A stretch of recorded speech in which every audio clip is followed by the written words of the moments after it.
strategically designed the 3D Experience Center so that we could bring our customers, whether they're an OEM, a supplier, or even a startup, they can perform their experiments, their research, their training, their demonstrations without having to make an investment like we've made here.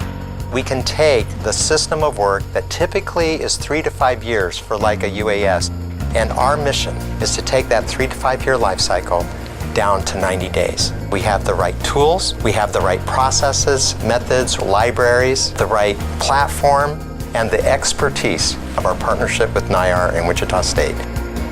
Aerospace is such a key to the future of Wichita. It's been our history, and we really see that the Innovation Campus gives us an opportunity to impact the quality of aircraft and to impact the future globally.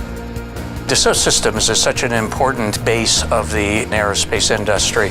It gives our students and our research faculty access to the newest and best software that is available, the best research that is available. So we're really excited about that being on campus, and the fact that Dassault Systems really invested here is crucial. The 3D Experience Center really pushes the envelope. If we can do things in a virtual world and have it certified in a virtual world, that means less testing in the real world. And that's really the core of what we're trying to do here.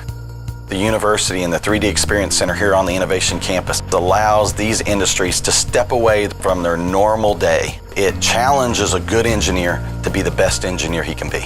Give them all the tools necessary to solve some of the most complicated problems. As we begin to look at how our engineering centers are set up around the globe, having the ability to collaborate through a system like the 3DS really brings our engineering capability to the forefront. And I think that will become revolutionary within the industry. The 3D Experience Center can help us streamline our tools and our methods and our processes. It'll help us develop an integrated digital solution for the aircraft, both in terms of the 3D configuration, but also all of the analysis tools that also integrate into that. That can help us increase and become more efficient in the way we develop airplanes. Creating digital continuity from one end of the aerospace process to the other end, and introducing all of the technology that sits around that, whether it be virtual reality, automation, 3D printing, or additive layer manufacturing. All of these technologies are here, and these are the technologies that are being introduced to the aerospace and defense sector today.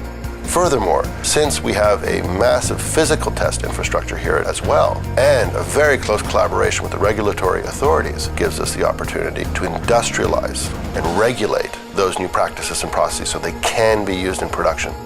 Our vision is to proliferate centers such as these around the world, and ultimately our expectation is that as engineering proliferates, as cloud computing proliferates, collaboration won't be the same. We're going to crowdsource our engineering. We're going to crowdsource our supplies. We're going to crowdsource a lot of what takes place in a very bespoke way today. These centers such as this become the test nodes, the fabrication nodes on that global network. So our expectation is that these ultimately will become factories for online content and online services to a global collaboration hub, which is a 3D Experience platform.